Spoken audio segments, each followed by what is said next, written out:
Yeah, I got about 30 minutes here. Okay. I want to do a. Well, I'll start. I'll let you know.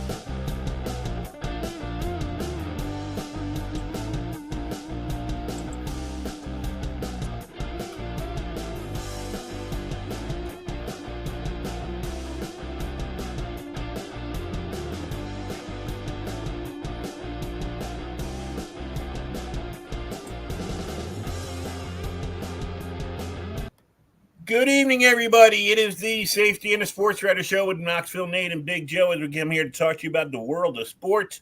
It is, oh man, we're halfway through July already. July 12th, Friday night. Nate's getting ready to go on vacation.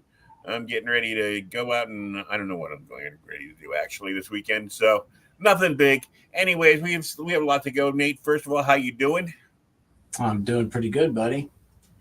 All right, since football's kind of quiet right now, we're waiting for the camps to open. I haven't seen the Giants Hard Knocks thing yet. I don't know. Have you had a chance to see any of it? I No. really don't. I really don't get into the Hard Knocks thing that much. I don't. I know people up here are kind of into it because they're saying that it gives you glimpses inside and what the Giants are thinking about and how they almost tried to trade up with the Patriots. And was that to bring in somebody to replace Daniel Jones? We'll never know. It wasn't done, so whatever else. What I wanted to talk to you tonight about, or to start out with, we have the Olympics starting next week. I think is it next week or the week after? I think it's next week. Yeah. So the men's basketball team came out this week. These dream teams. I mean, I love the first dream team.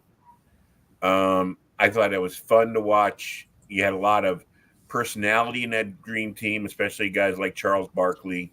It was nice to see Jordan out there, Magic Johnson. You know, Bird maybe isn't the greatest, most glib person in the world, but I mean, it was fun to watch those guys perform and, bring the gold medal back in 92.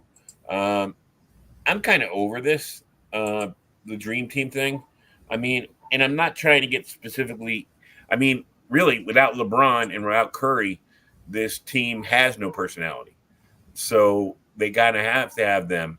Not a big Kevin Durant thing to be there, but to me, and you might disagree with me, I wish they went all young. Let's see the young players. Let's see the real young players, the guys between the ages, maybe the first guys that were drafted, maybe a couple of them, and the young budding superstars of the NBA. I really don't need to see Steph and LeBron and Durant get another gold medal. I mean, they've done it. They've been there. They've done that.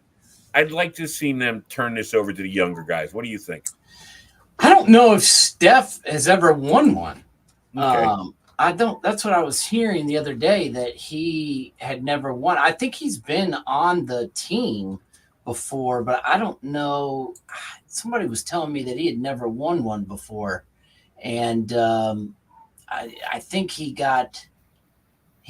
won a gold like in the World Cup in Turkey in 2010 in Turkey. I think he won one, and I think he won the gold in the World Cup in Spain, but I don't know if he's ever been on the Olympic team. And, I don't know what you do here because what are you trying to do? Are you trying to win it?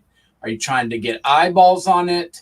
Are you trying to get the guys that best represent the country? I mean, I'm not really sure what they're going for.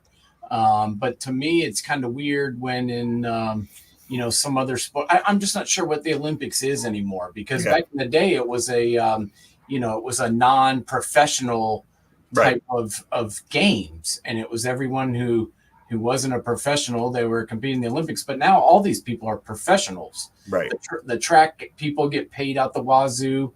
The tennis players, obviously, those people make millions of dollars. These basketball guys are soccer multimillionaires. The soccer team are all people that play professionally. So I guess that's why, I'm not even really sure what to do with this, because would I rather see younger guys? I liked it better when the college guys played. I did too. Cool. I felt it was a total overreaction for us to have to I think John Thompson, the time he coached, made a calculated mistake in coaching. He never really embraced the 3-point, and it was really early in the college 3-point era, and he didn't prepare a team ready for that kind of basketball. We had never lost outside of being ripped off by Russia at one time. We had never lost before that, so I didn't think we had to overcompensate. I mean, I got to say, I would laugh. I thought it was funny to watch how good our greatest players are compared to the rest of the world. I take a little American pride in that. But I agree with you. I don't think that you have to necessarily. Well, it'd be harder now. I mean, now you have to because so many are one and done. So how do you identify who are the best college players anymore? Really, I mean, it's hard. Well, that's the other thing is some of the best players in the country don't go to college. So you can't really use the college players when a lot of the best college players don't go to college. They go right in to playing professionally in the G League and earning a couple $100,000 a year. Some of them go to like a Monteverde academy and then play in kind of a post high school grad program. Some of them work out with a trainer. Some of them go overseas. So, and some of them play in college for 1 year. So you can't really use the college crop anymore. So what do you use? I don't know. I just think if you're going to send the professionals and you want to, do that, I think you send the best.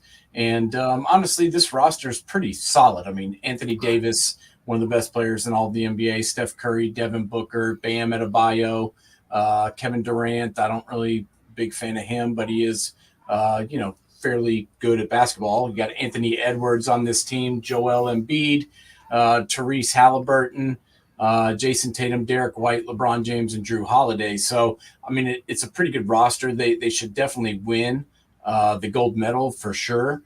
Even though there are some other teams that are pretty solid, but I would think they should win. I think it's cool that they're playing, considering they could have just said no, and don't want to waste the time, risk the injury. But I got to tell you, I really love the coaching staff.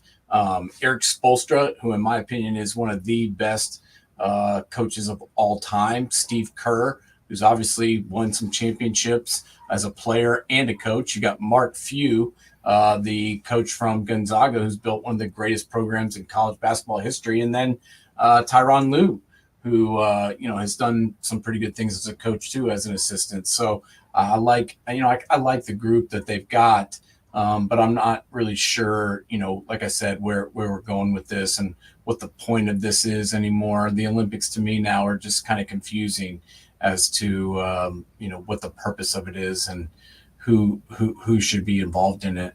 I mean, I guess you send the best because that's what everybody wants, to see, I guess. See, for me, it's okay. LeBron has already secured his place in basketball history. He's on the Mount Rushmore with Jordan and I mean whoever else you want to put up there. With the two best players ever so far have been LeBron and Jordan, and fill in the blanks behind them any way you want to do it. I'm fine. I agree with that 100%. Couldn't agree with that anymore. And it's not. He still is an effective player. He still is an all-star level, all-world level type player. But the guys, like I've talked when I was talking to you during the season, because you pay attention more to the NBA than I do.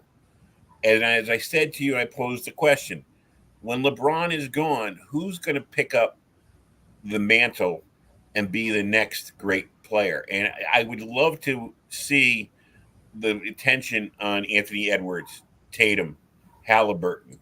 These are the names, and there's other guys out there that I don't know if Zion's in any kind of shape to play. I know he got injured at the end of the season. I'm not, but I mean, I would like to see who are going to be the players that are going to fill the next 20 years. He should be on the roster, I think. Yeah.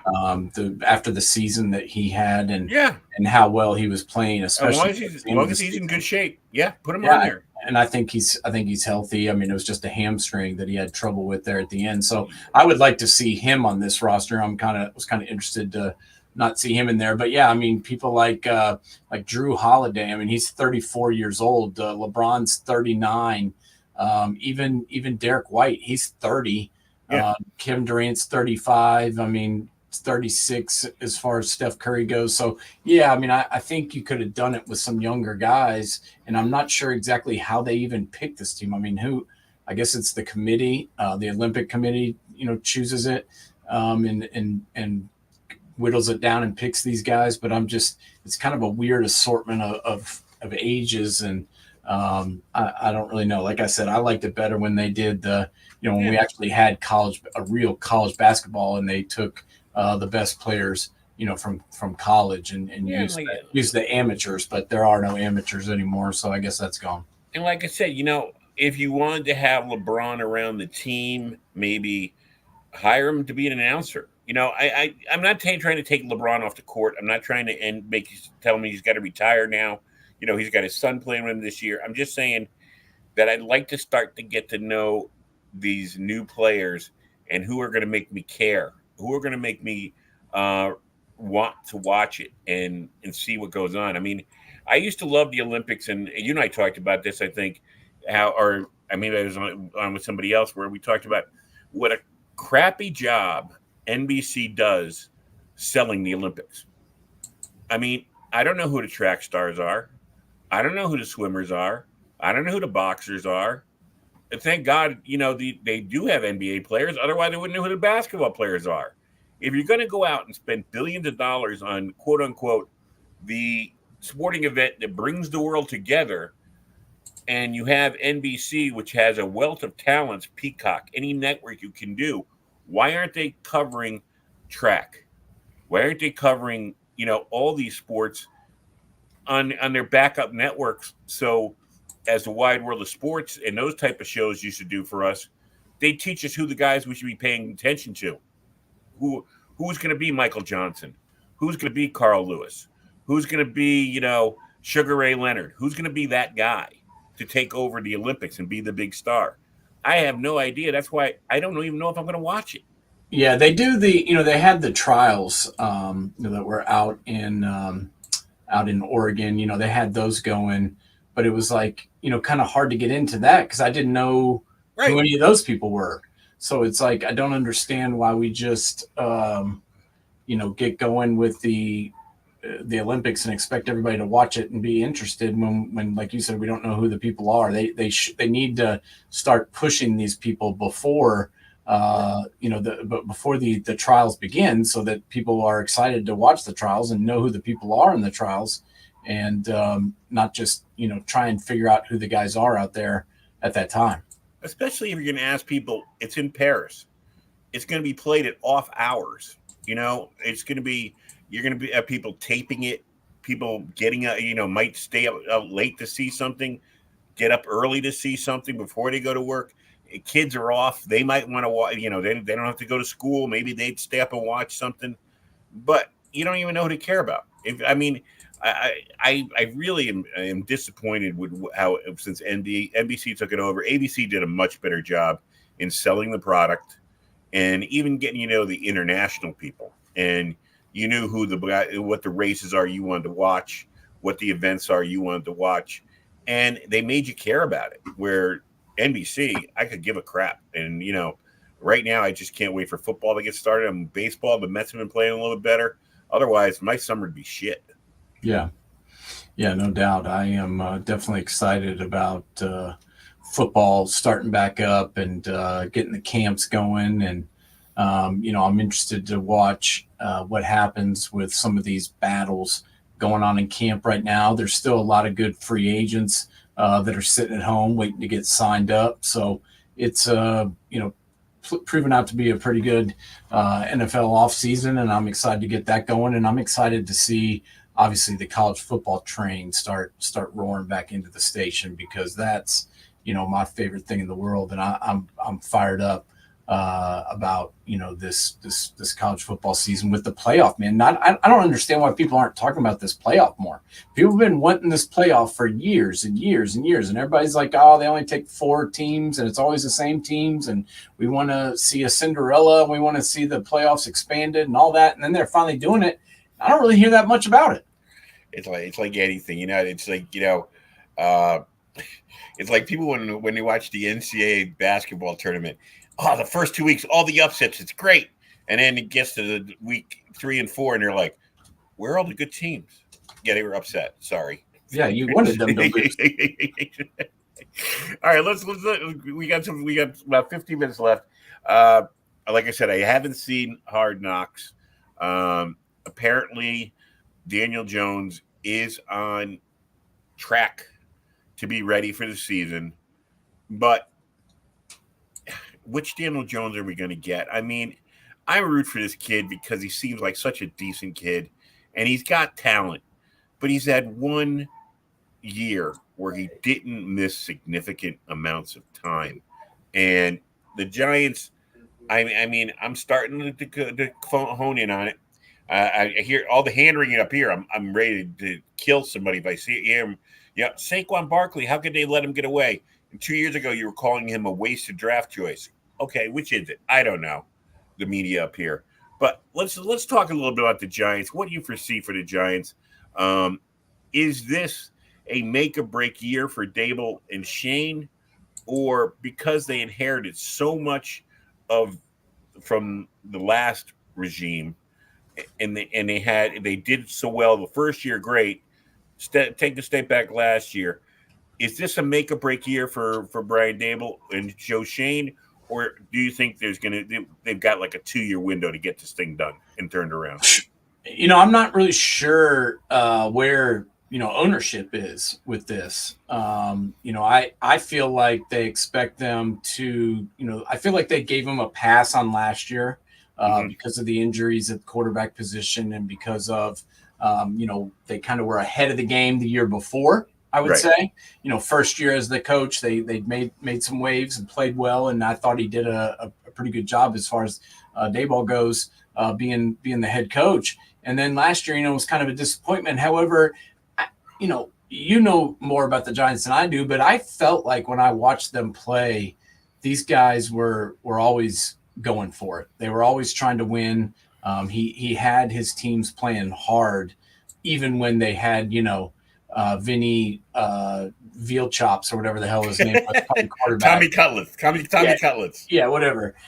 When he was out there playing, the team still fought and played hard. And I feel like that shows that the coach has the guys – in the locker room, he has their support. He has them believing in his scheme. And so I don't think it's the right time to change the coach. I think this is a make or break year for Daniel Jones for sure.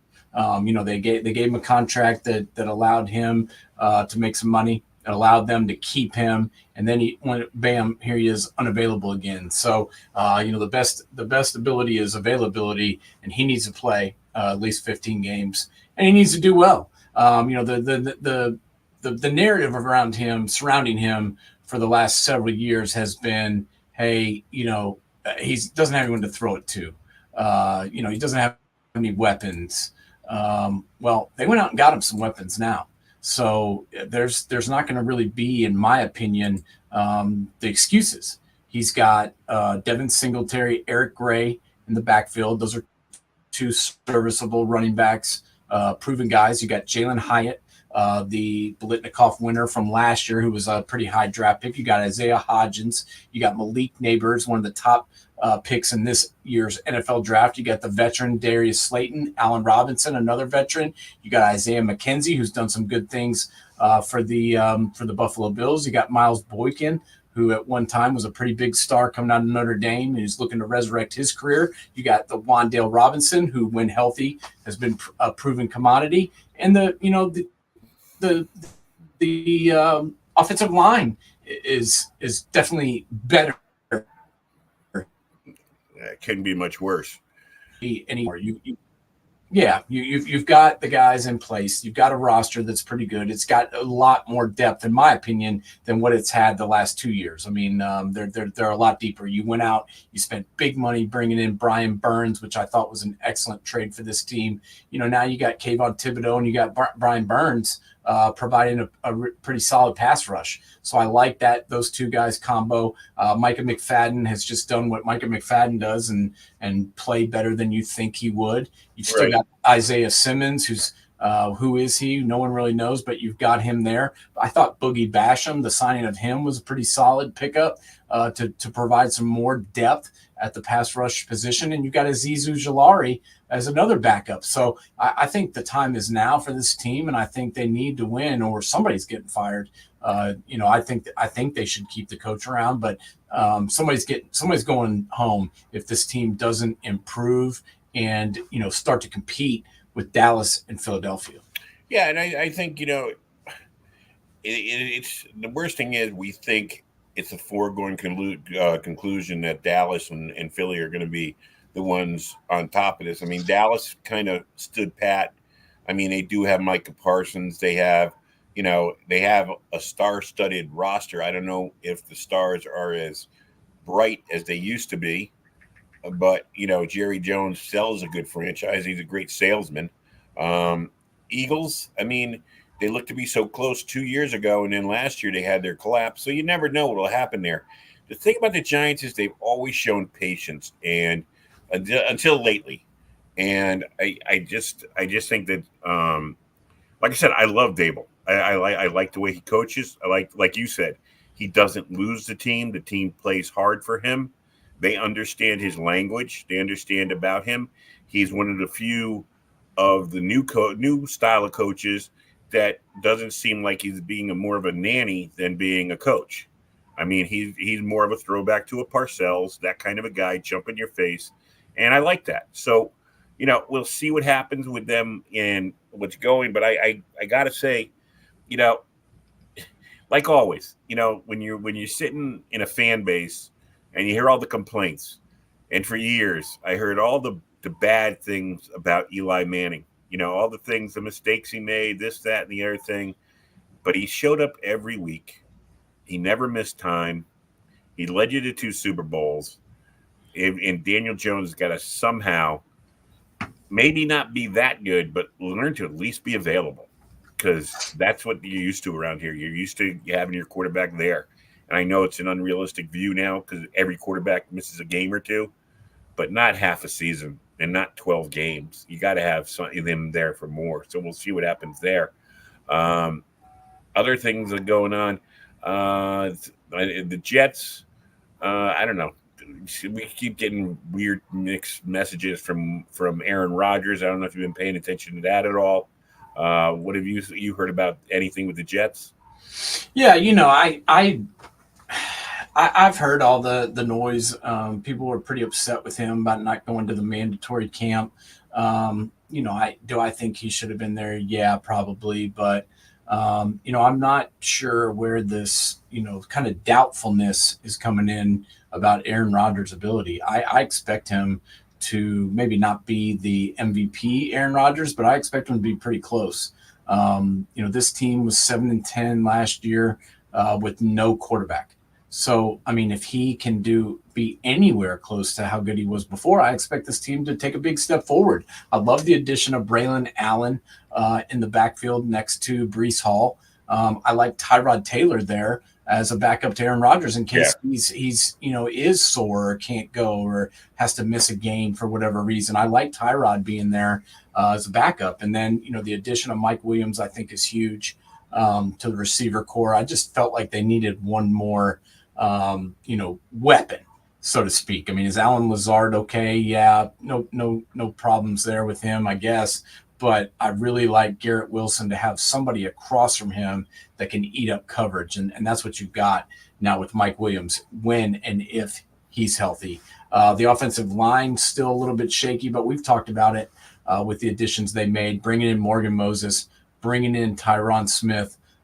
Those are 2 proven commodities. If they can get a little bit of production out of those 2 guys, they're good. And then this defense is going to be solid, so I'm not worried about them. I think it's a much to do about nothing right now with going nuts about him missing that. I think the team will be just fine. I think he'll be just fine, and I expect the Jets to take a step forward. How good can they be? How far can they go? I'm not really sure. Just depends how this offensive line performs and how well Rodgers clicks with these wideouts. Well, and he also, Aaron Rodgers is a professional quarterback who's seen everything. So even if the line maybe isn't as good as it could be. He'll recognize where the problems are. He'll get rid of the ball. He'll make the adjustments at the line of scrimmage. So I have faith in him doing that. But this has to be Robert Saleh's make it or break it year. He's been given a lot of time, a lot more time than a lot of people thought he would get at this stage, a lot more than a lot of people do get at this stage. And I root for Saleh. You and I both have talked about it. The nice guy seems to be the perfect coach you'd want, except he's got to start winning. He's got to get a playoff run. He's got to get to playoffs. No, there's no doubt about it. Yeah, no, I'm not sure why he's gotten such a long leash, in my opinion. I mean, everybody else, they you win or you're gone, and he, kind of got a free pass for the Aaron Rodgers injury, and I'm not really sure about that. You're the head coach, okay? You're going into the off season, and you chose to go into the season. I mean, maybe it wasn't 100% your decision, but you went into the season with Zach Wilson, one play away from being your quarterback again. And that's exactly what happened on play 4. So, you got to take the heat for that. You can't just act like, oh, well, but woe was me. It wasn't my fault that he got hurt. Well, you knew that he was going to be your quarterback if anything happened to Aaron. And lo and behold, game 1, he goes out there. And I just thought it was a disaster with him being there. And I told you that from the beginning of the offseason. I said there is no reason to keep him on the team. Yeah. It's a big mistake having him a snap away. I said I didn't like the depth at quarterback on this roster. I thought it was a huge, huge problem, and I didn't think it was going to blow up in their face in game 1, but it did. And I mean, it blew up in the first quarter, Joe.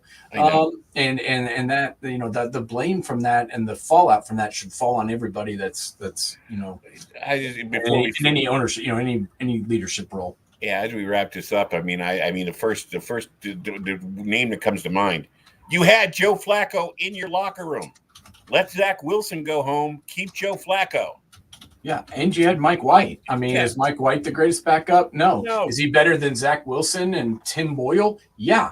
And so you keep one of those guys. You don't just let both of them walk. They both knew the system. They both were already in your roster, on your roster and on your team.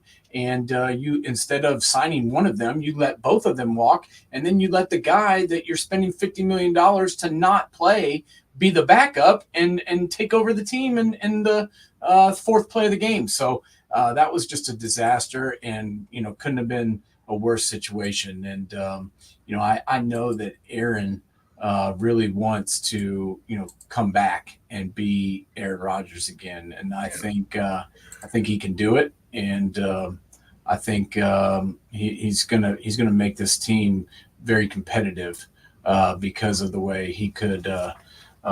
He's going to enhance the quarterback play. All right. Well, we're going to cut it short tonight because you're getting ready to go out of town. And I want to make sure you get all your stuff done so you're ready to get on the road in the morning and go into the shore for the week. Hopefully the weather is nice and you get to enjoy yourself. I look forward to seeing these shots on Facebook of you and your family enjoying down by the shore. We're in South Carolina? Yes, sir. Yeah, so enjoy yourself. How long you're leaving tomorrow? Yeah, we're going to try and leave tomorrow or Sunday, and we'll be down there for the week. So hopefully, maybe we'll talk about it. Maybe we can convene on maybe Wednesday or Thursday night or something, depending on the dinner out restaurant schedule. All right, just send me a message. Everybody, enjoy the weekend. Stay cool because I guess it's going to be hot all over this country. And we will see you either next week or the week after. Everybody enjoy the weekend. Talk to you later. Sounds good, buddy.